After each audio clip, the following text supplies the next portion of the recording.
Dawes County Board of Commissioners voting session. Today's Thursday, March 5th, 2020. Thank you for your attendance. We'll start out with the roll call.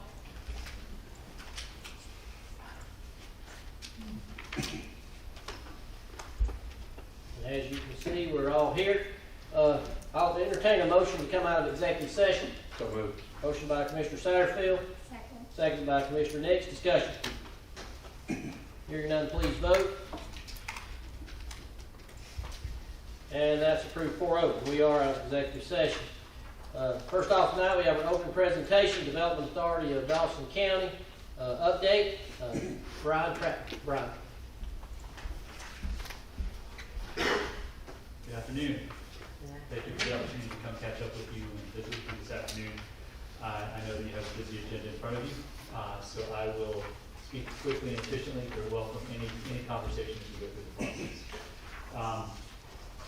We'll catch up with you on, as part of our commitment to providing quarterly update to you. We'll talk about what we covered at our February board meeting. We'll talk through the Appalachian Regional Commission grant that's very instrumental in some of our activities this year. We'll catch up briefly on the economic development report that we emailed to you. We have a couple of highlights that we'll provide as well. We'll give a general update on Kroger as it relates to their commitments to the community in terms of jobs and investment. We'll walk through the 2020 budget priorities for the Development Authority, and then we'll just walk through. So again, those are the things that I prepared, but of course, any conversation through the process we're happy to take anything we would like to. So we did have a busy February board meeting. We talked, one of the first items that we addressed was selecting 2020 officers. So I've had the opportunity, obviously, to serve for the last couple of years in the chair capacity, and the board has selected, and I've been excited to step back and allow others to come forward and lead as well. We have a very deep bench on the Development Authority of board members, from private citizens such as myself to industry representatives to workforce development professionals. So we have a very deep Development Authority board. Each one is capable to lead any one of the positions that is needed. And the board selected Tony Passarello as chair for 2020, and he's joining me here this evening. We'll invite him at the end of the presentation to say a few words as well. Calvin Bird was selected as vice chair, and sequentially, barring no changes, that means he's next in line for chair next year, depending on how circumstances unfold. And then Tara Harwood has chosen to retain her role as secretary. She does an incredible job for us in that capacity, so we appreciate her leading there as well. We did welcome Jerry Allen to the board. That was approved by this board previously. He serves as CFO of Glad Depot, so he's one more industry representative on the Development Authority to give us a balance to what we're looking at and how we're looking at things. He's also going to be serving as treasurer for the coming year, so that will be nice to have his expertise as well. We did sign the oaths of office and conflict of interest statements. Those are housekeeping items, but we are committed to doing things the right way and make sure we document that accordingly. We initiated a discussion regarding the staggering the board terms. That's something that several of you have been involved with. 5 of the 7, I believe I'm getting my numbers right, 5 of the 7 current board positions expire at the end of this year. They do. I'm sorry, go ahead. No, and Tony has presented a plan, and we're going to be presenting that to this board for their recommendation. Good. And I know that Tony did, in partnership with others on the board, or on the board commissions, put together a good plan. And it's one that our board is committed to helping execute in whatever way it ultimately is approved. We did review and approve the 2020 budget, just in a tactical sense, and we'll walk through the budget highlights there. And then we were excited to hold the first of what will be several meetings with 3 Points Planning regarding public input for the strategic plan. So we extended invitations to a variety of community partners and held a working lunch with 3 Points Planning. They've now held at least 1 or 2 more since that time as well. So just the ARC grant update. This is something, as you'll recall, is $100,000 in total. It's a 50-50 match grant, so the Development Authority is putting in $50,000. The Appalachian Regional Commission is putting in $50,000. We are actually really well on our way, and now actually in the execution phase of the grant process. And from January to June 2020, where we'll be collaborating with the selected firm to actually create the strategic plan. I'm going to walk you through what that looks like right now. That strategic plan, which we're couching as Develop Dawson, if you will, incorporates target industry analysis, which industries are the best fit for our workforce and vice versa. Talk through industrial park location recommendations and what investment that might require. We'll talk through site marketing plans. How do we actually market whatever sites we ultimately find and develop? We'll talk through we'll get to a recruitment incentive process so that there's ultimately a matrix, if you will, so that if a community comes to, the job comes to the community, a company comes to the community with a certain number of jobs, amount of investment, certain industry type, et cetera, we have a roadmap for offering up certain incentives to them, rather than letting it be an arbitrary process. We'll go through workforce housing analysis. If you recall from my last update, we have an ad hoc working group right now that prepared a lot of the work already, that identified some key needs for us there. We'll talk through private and public partnerships and exploring how we can put those together and codify for the long term so that we are a strategic partner for the community. And then obviously an important element is community engagement. And that's where 3 points came in, and that's where we already have 2 public meetings under our belt. And that's a snippet from the Dawson County News. Housing and labor concerns aired during update at Dawson County's first economic development plan. So that's Lynn Patterson with 3 Points Planning, and we'll get to see a lot more of her as we go forward. She'll be intimately involved in the development of the strategic plan. So I know she's soliciting input, working with us, working with the chamber, working with others to make sure that folks have the opportunity to be involved at a variety of opportunities in a variety of ways. Just real briefly, projects update. The most exciting one, I think there that you see, I'll just list it at the top.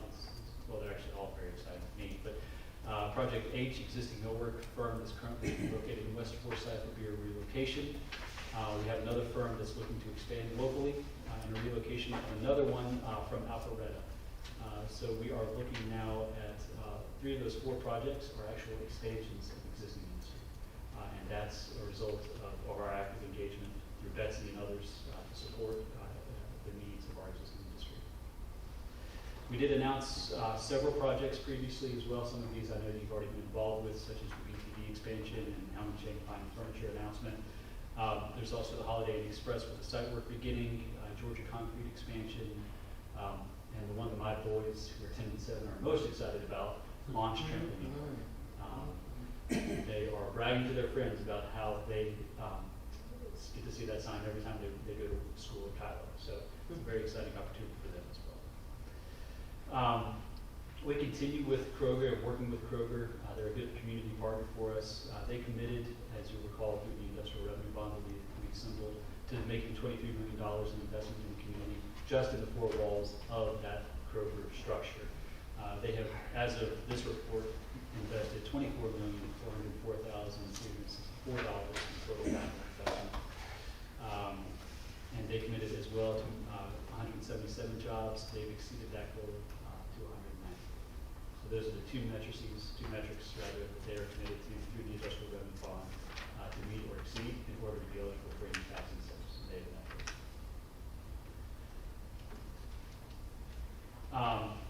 When we talk about budget priorities, with our partnership in the county, the way that we structure our financing now for the coming year and years, we've restructured how we're looking at our budget. So we are focused very much on workforce development initiatives. We will focus on business retention activities, as well as supporting projects and training and development. I won't take you down those, or any one of us on the board are happy to talk with you one-on-one about the mechanics and tactical level of what that involves. But we are excited about being able to focus on each one of those initiatives, and hopefully that will help us all succeed in growing the job base for our citizens. I've included a table here just as a highlight, something that Betsy specifically is working on as Director of Economic Development. And this is just a year-to-date number through February 29th of activities that she's engaged in with existing business and industry. She has initiated with others in the chamber an industrial roundtable, where bringing our businesses together and talking through common cause, building an opportunity for them to have a web of influence with one another. And so we held that roundtable earlier this year. There were 5 businesses represented with about a total of 10 to 15 participating. A couple of businesses, or several businesses brought a couple of representatives each. There was additional follow-up that came out of that that where Betsy was able to support whatever requests they happen to bring forward at the industrial roundtable. One of those businesses is interested in expanding, so we've also brought in the state Department of Economic Development to be talking with that particular company as well. So just want to share with you just some numbers about how the work that we're doing is starting to pay off, even more than it has been in the past. Excited to see more of that going forward. So just real briefly what we've covered, and again, I know that you have so much on your plate. As always, we have new officers coming in for 2020, along with a focus on staggering our terms to make sure that we have appropriate best practices in place for how we manage the board. The Appalachian Regional Commission grant is well underway, and we are in the public input process, so that we do expect to have a strategic plan in place by August of this year. The economic development report I shared, just lots of good news. A lot of really exciting news there, along with the Kroger update that we provided related that exceeded their jobs and investment commitments to us. And then we've highlighted the 2020 budget priorities, which in partnership with the board here, the way that we've structured our funding for the next several years allows us to really focus and get energized in some areas we haven't been in the past.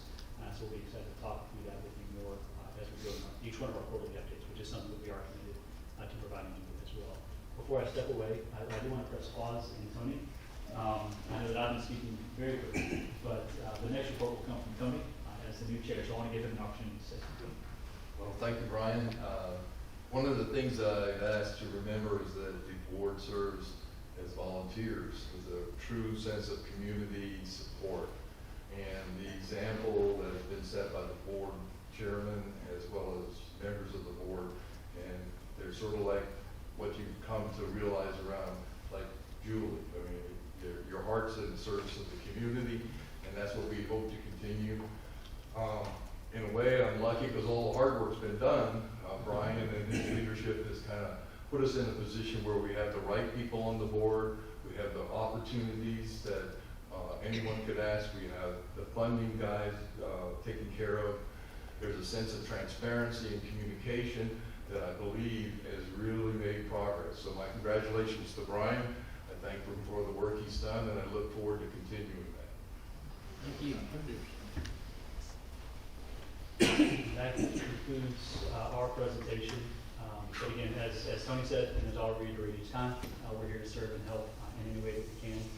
So this is not meant to be the Brian Trautman show. If there are any questions or comments, happy to take them. Are you going to continue to be on the board? Yes, ma'am. Yes, ma'am. I forget the duration of my term, but as it relates to the staggering process, Okay. yes, ma'am. I'm committed to being on the board as long as y'all, as long as I can be helpful. And I'll just reiterate what Tony said.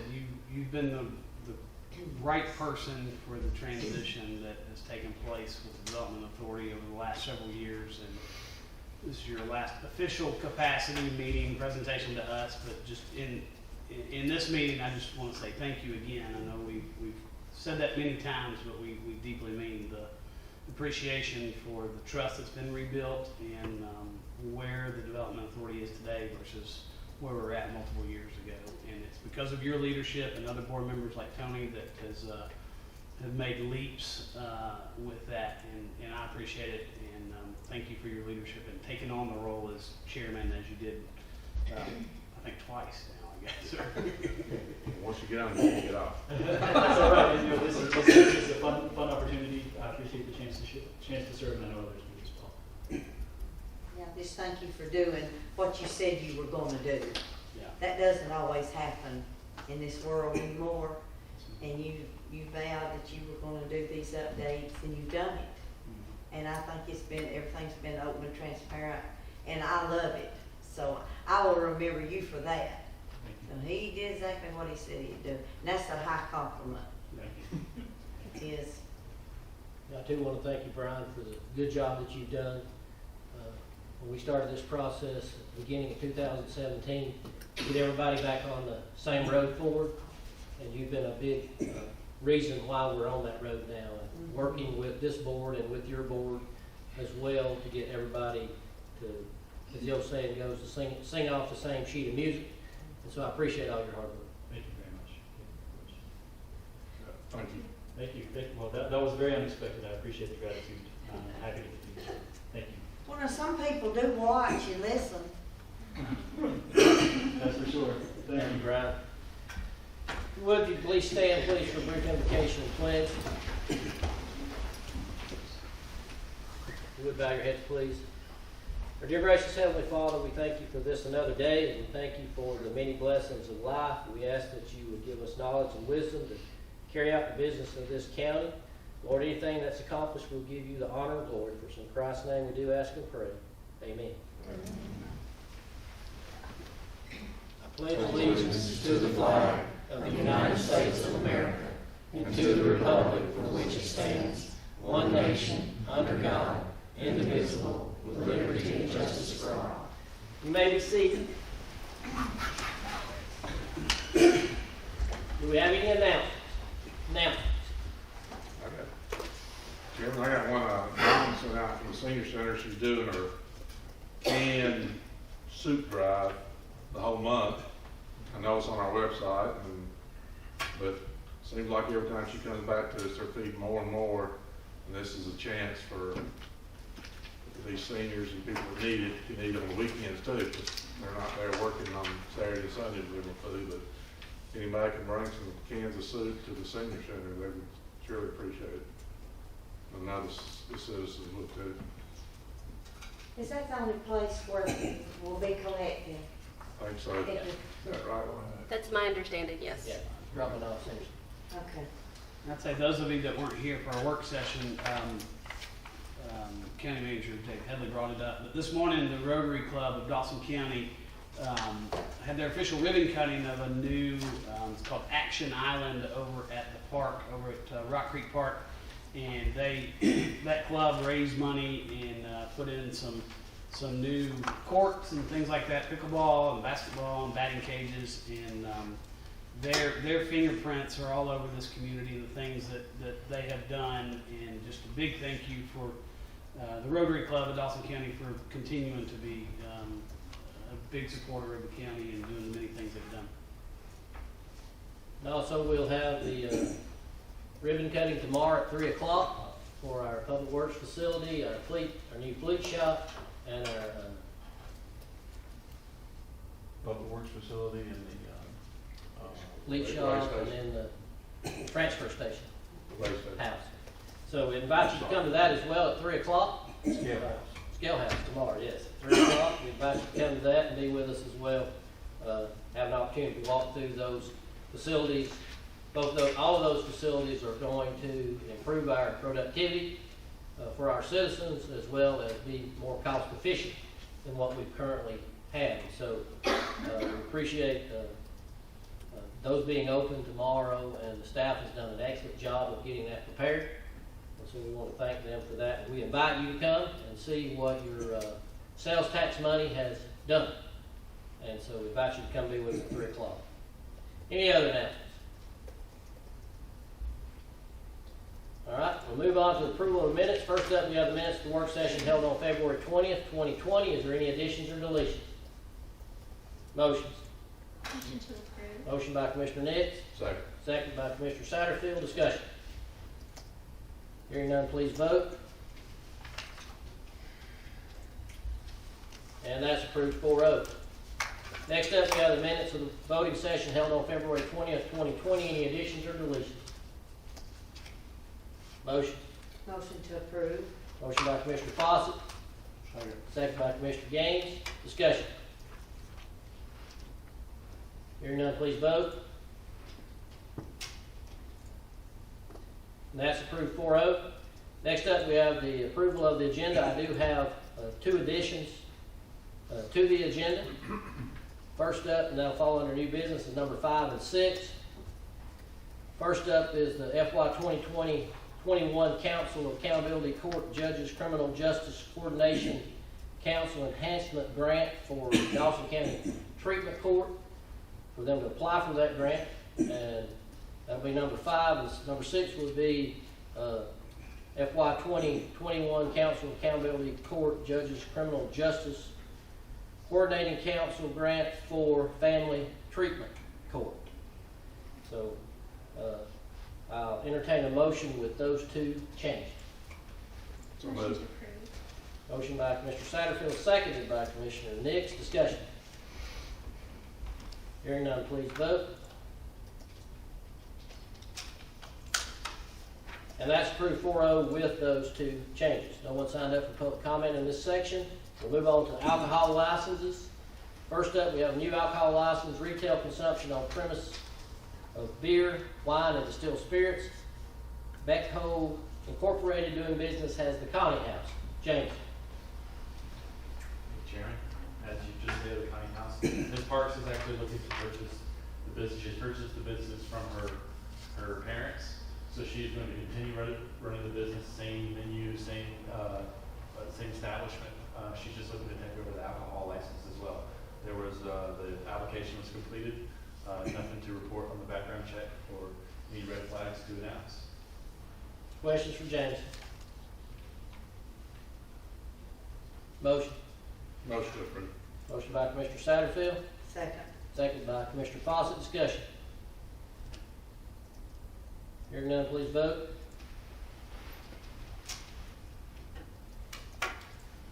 And that's approved 4-0. Next up, we have a new alcohol license, retail package sale of beer and wine, 400 Food and Gas LLC, doing business as Chevron Food Mart. James.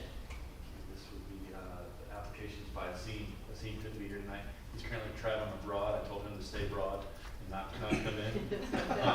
But the Chevron is located right behind the McDonald's. It's on the corner of 400 and 53. This is where this is located. He's purchasing the business from his uncle, just similar to Mrs. Parks before. Once again, all the forms have been completed. Nothing to present on the background check or anything, any type of red flags. Questions for James? Is this a transfer or a new? I just noticed the last one was marked as a transfer. We treat them both the same. Okay. Other questions for James? Motion. Motion to approve. Motion by Commissioner Fawcett, Second. second by Commissioner Gaines. Discussion. Hearing none, please vote. And that's approved 4-0. Next up, we have public hearing. Public hearing is going to be about abatement of nuisance property ordinance. This is the first of one hearing. Jameson brought that to us a couple of weeks ago. You want to just hit the highlights on that again, Jameson? Absolutely. Yes, sir. So before you have a nuisance abatement ordinance, I did print out a new, it was updated. The one that was online wasn't completely updated. We did change our attorneys advised us to change a few words in it. I did present that to you and it's highlighted. Basically, all the highlighted portions is where we changed it from a code compliance officer or code enforcement officer. We changed it over to a public officer so that any one of the public officers can make a designation. So whether those public officers are the county manager, myself, a county marshal, or the code compliance officers. So any one of those can bring the complaint forward. Nothing really has changed as far as the enforcement or any other portion of the ordinance. But the purpose of this ordinance is to provide additional enforcement for the authority of Dawson County structures that affect the health, safety, and welfare of the people of Dawson County. It applies to both commercial and residential structures, as well as the properties that they might go with them. I've already mentioned who can enforce the ordinances, but we're basically looking for defects, increasing hazards of fire and accidents. We're looking for lack of ventilation, light, sanitation. We're looking for dilapidation, disrepair. Basically, they're structures that are in disrepair and need to be either boarded up or completely removed from the property. They're causing a nuisance to the surrounding properties. The process by which we would go about this is we identify the structure. It's either going to be identified by the county or by the citizens of Dawson County. One of us will go out and inspect the structure. Obviously, we'll probably have one of the code enforcement, probably the building official at the time, to properly inspect the structure. We will serve a complaint to the owner in which it will be turned over to magistrate. And it will go through the magistrate proceedings according to state law. And we have it laid out as to what would happen if they comply, what happens if they don't comply. And once again, this is the worst case scenario. This is the ordinance that we need in our back pocket in order to go out and towards things. We always need to prepare for the worst, but plan for the best. So, I think I said that right. Plan for the best, prepare for the worst. I have it written down, I promise. But, once again, this is just about the health, safety, and welfare of the citizens of Dawson County.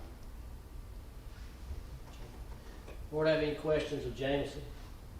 I've got, I guess, a comment or Yes, go ahead. one item. I know it kind of addresses, says property, but I'd like to see,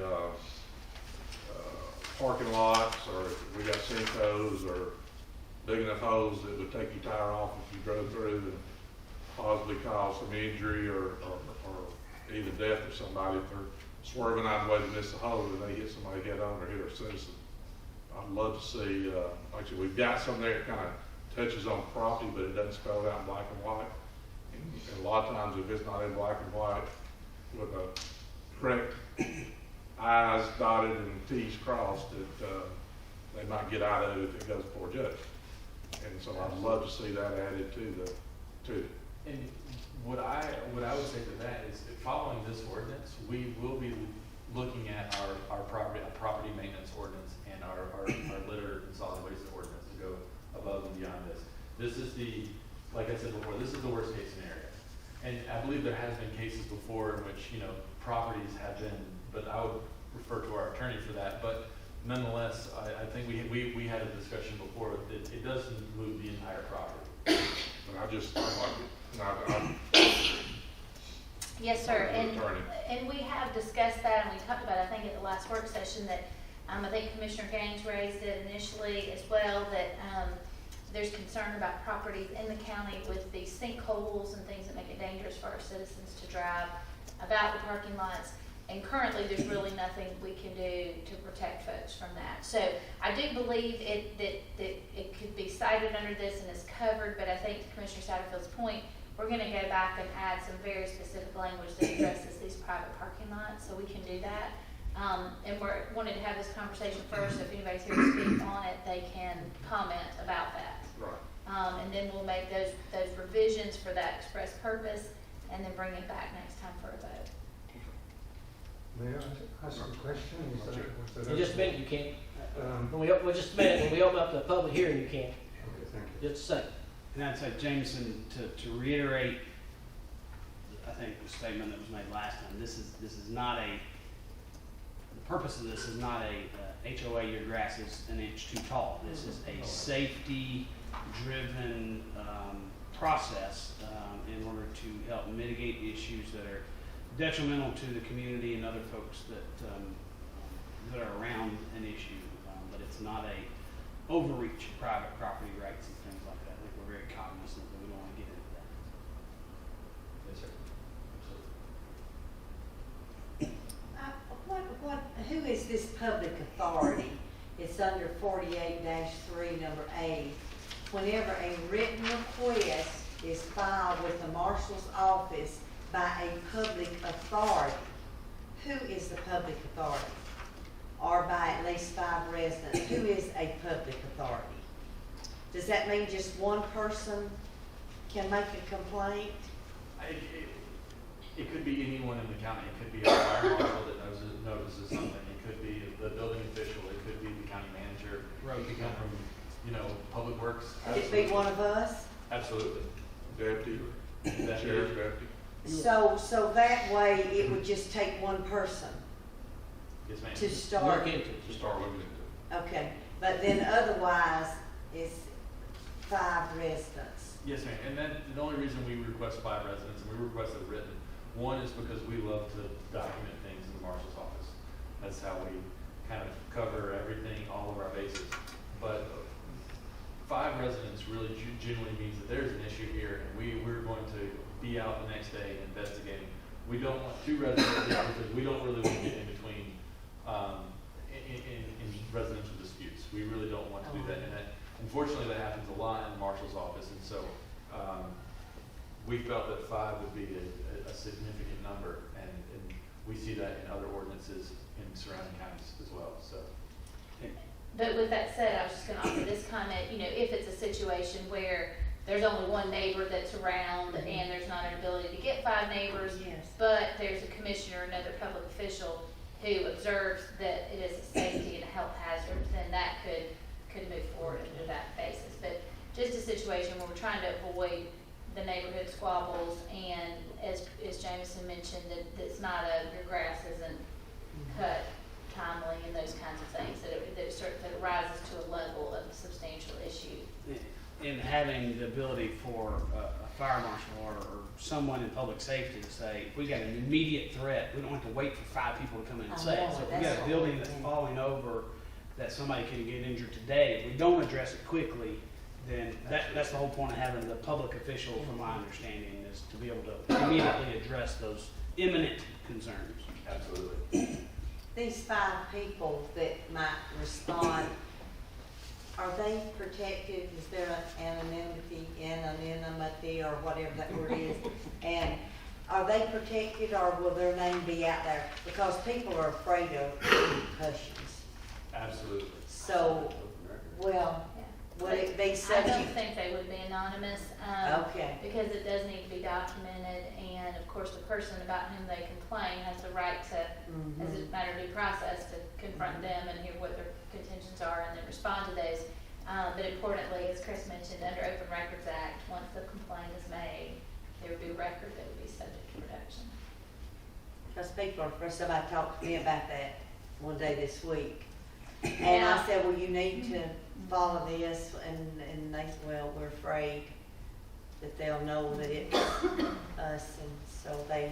There might be some really unique situation, like I've seen this come into play sometimes with what ends up being an old abandoned home that becomes like a drug house. Mhm. So if there was a confidential informant type situation, that, I mean, there could be some extreme circumstances where there would be protection of identity, but I think by and large, it's gonna be, publicly noted and would be available to the public. Now, if someone calls you and you don't know their call and you bring it forward, that's another way that it could be handled. Okay. That's good. Any other questions for James before I open up the public hearing? Thank you, sir. Thank you. At this time, I'll open up this public hearing on the abatement of nuisance property ordinance. So, sir, you had a question, it's your time to come on up, give us your name and your address, and Yeah. sign in there on the book.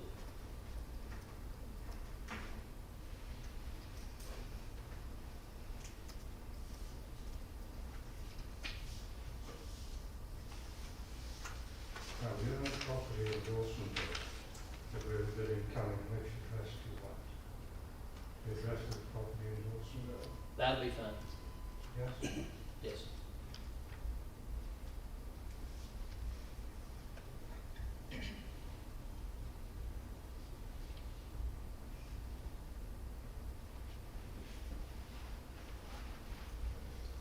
My question, I can see what they're trying to do in terms of the safety of the building. What was your name again, sir?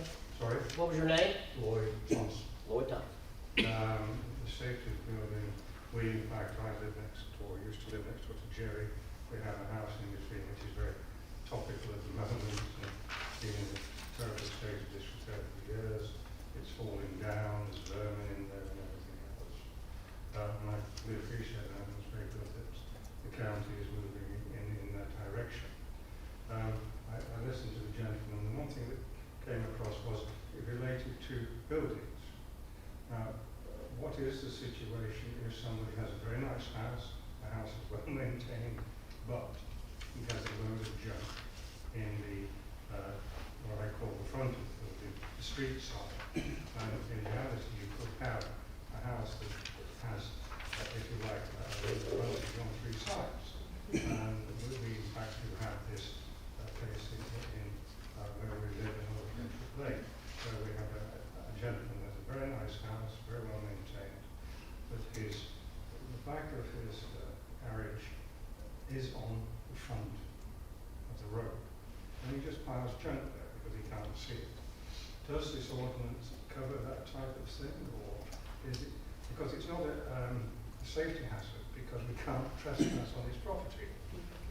Nobody can go on it, and so there's no burning running through it or anything, but it is effectively very, very unsightly. Now, does this ordinance cover that situation, or does it purely relate to when there's a safety issue or a health issue?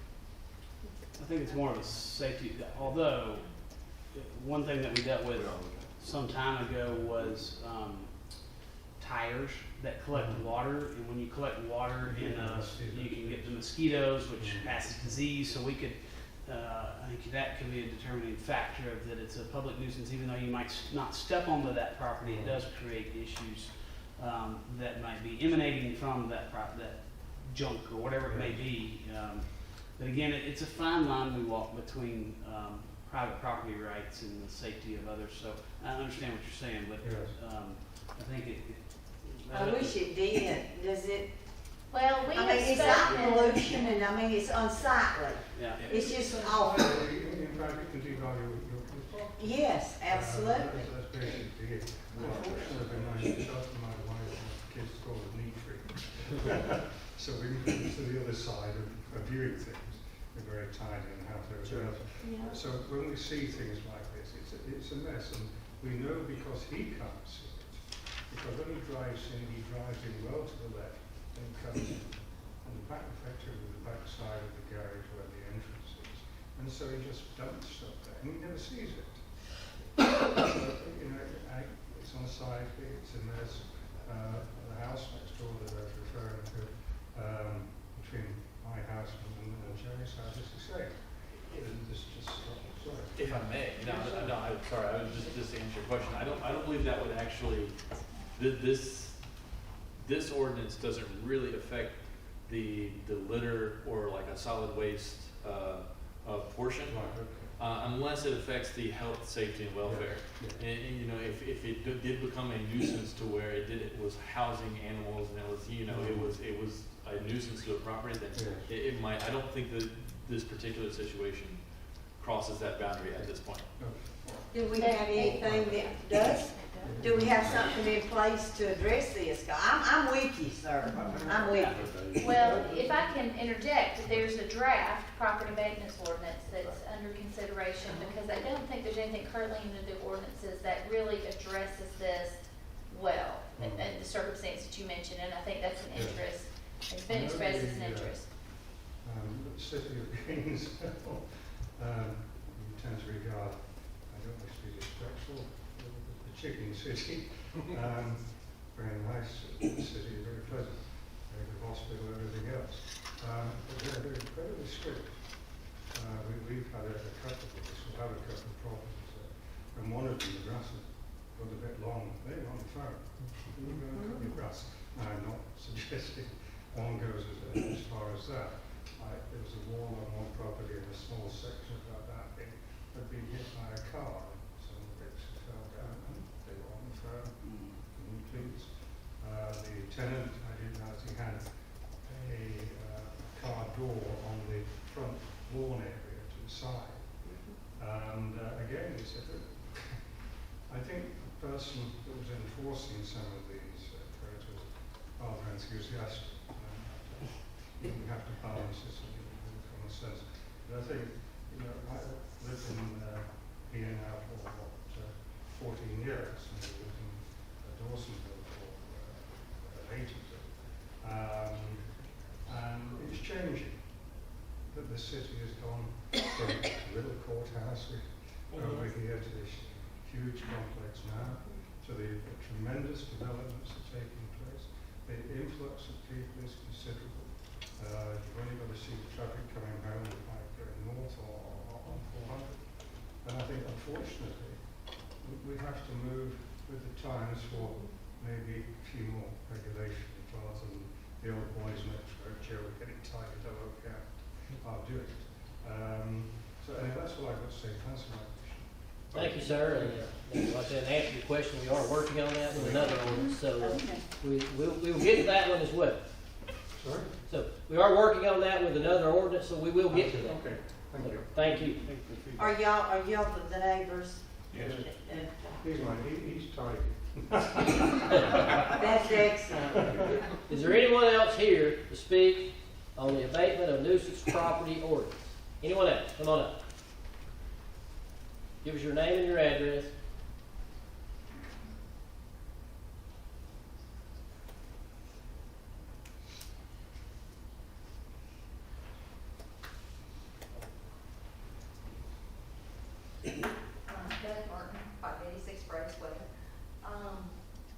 feel with Commissioner Satterfield that from what I read, there more needs to be said about the private roads, the potholes.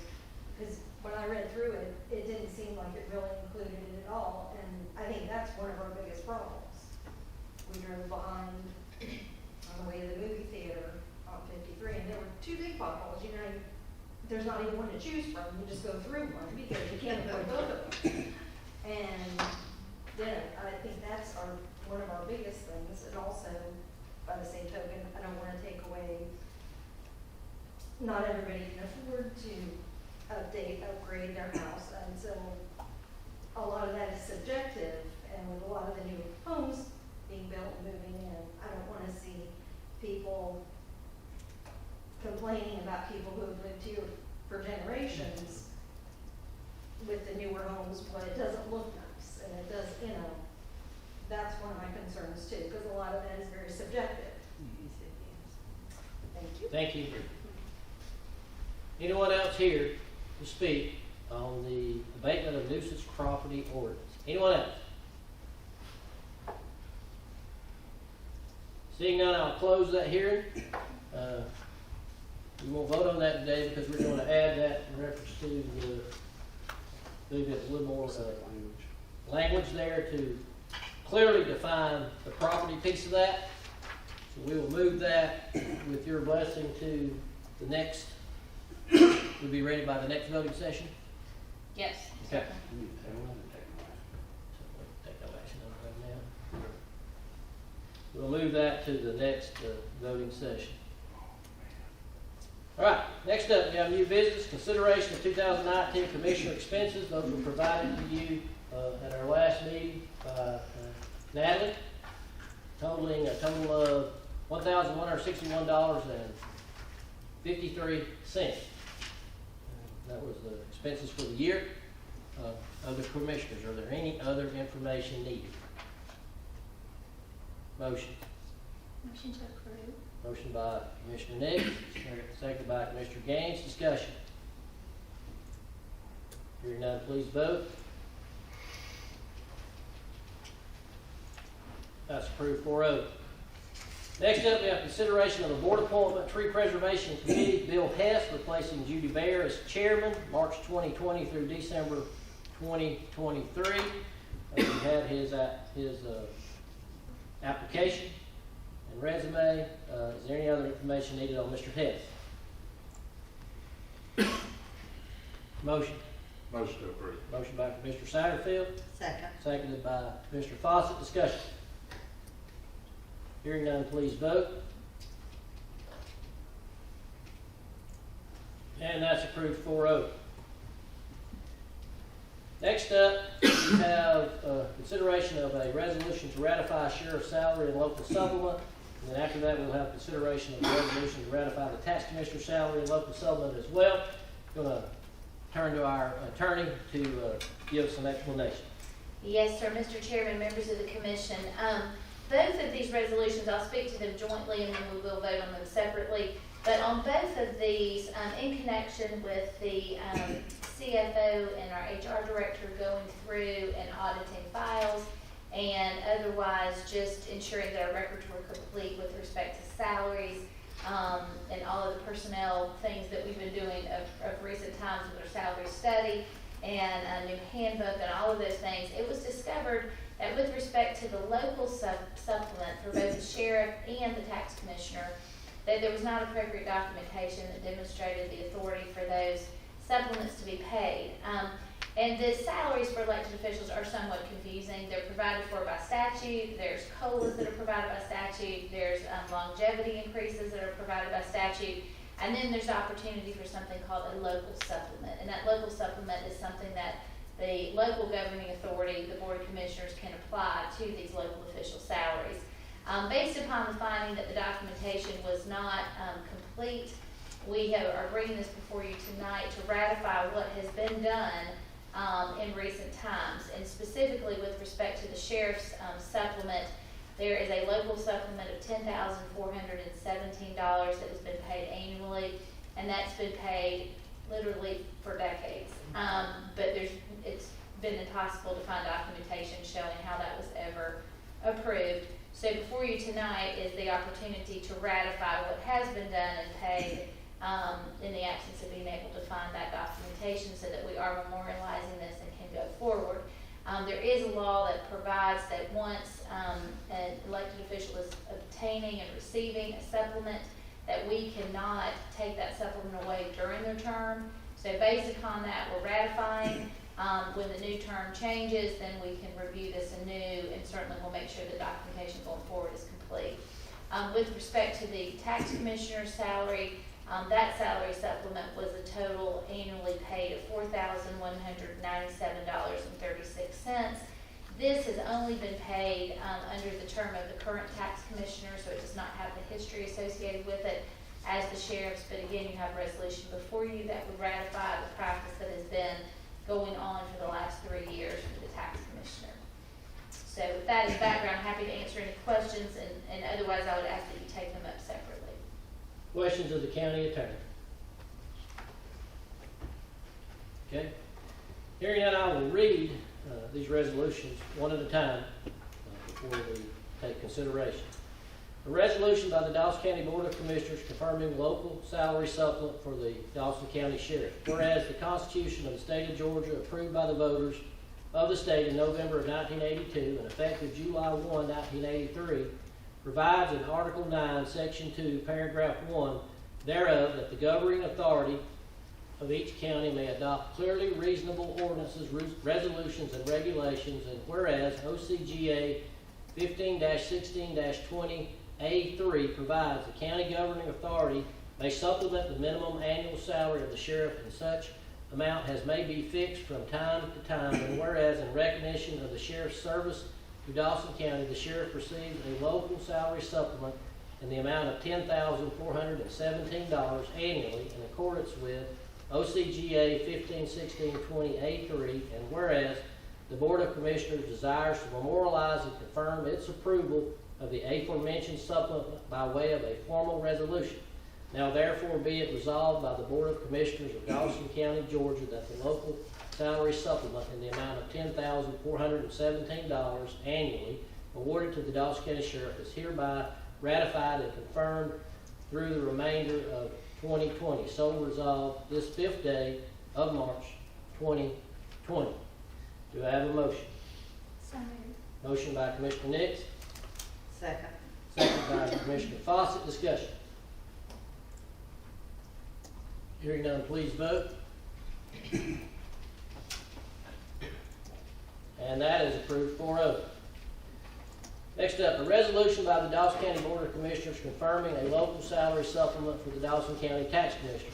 Whereas the Constitution of the State of Georgia, approved by the voters of the state in November of 1982 and effective July 1, 1983, provides in Article 9, Section 2, Paragraph 1 thereof, that the governing authority of each county may adopt clearly reasonable ordinances, resolutions, and regulations, and whereas OCGA 485-183B3 provides the county governing authority may supplement the minimum annual salary of the tax commissioner in such amount as it may fix from time to time, and whereas in recognition of the tax commissioner's service to Dawson County, the tax commissioner receives a local salary supplement in the amount of $4,197.36 annually in accordance with OCGA 48-5183B3, and whereas the Board of Commissioners desires to memorialize and confirm its approval of the aforementioned supplement by way of a formal resolution, now therefore be it resolved by the Board of Commissioners of Dawson County, Georgia, that the local salary supplement in the amount of $4,197.36 annually awarded to the Dawson County Tax Commissioner is hereby ratified and confirmed through the remainder of 2020. So resolved this 5th day of March 2020. Do I have a motion? Motion to approve. Motion by Commissioner Fawcett, Second. second by Commissioner Gaines. Discussion. I just want to thank Brad and county manager, a little housekeeping, and make sure everything's right. We've found a few little things in there, and then we've taken care of it. And I just want to thank y'all. Thank you. Any other discussion? Hearing none, please vote.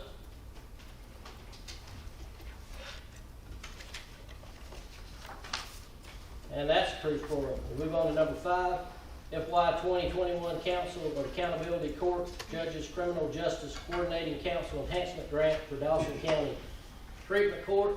This is allowing them to apply for the grant to continue the good work that they do. Any other information needed? Motions. Motion to approve the grant is presented. Motion by Commissioner Gaines, Second. seconded by Commissioner Fawcett. Discussion. Hearing none, please vote. And that's approved 4-0. Move on to number 6. FY 2021 Council of Accountability Court Judges Criminal Justice Coordination Council Enhancement Grant for Dawson County Family Treatment Court. As the one before, this allows them to apply for this 2021 grant. Is there any other information needed? Motion. Motion to approve. Motion by Commissioner Satterfield, Second. seconded by Commissioner Gaines. Any discussion? Hearing none, please vote. And that's approved 4-0. No one signed up for public comment. Thank you for your attendance. We are adjourned.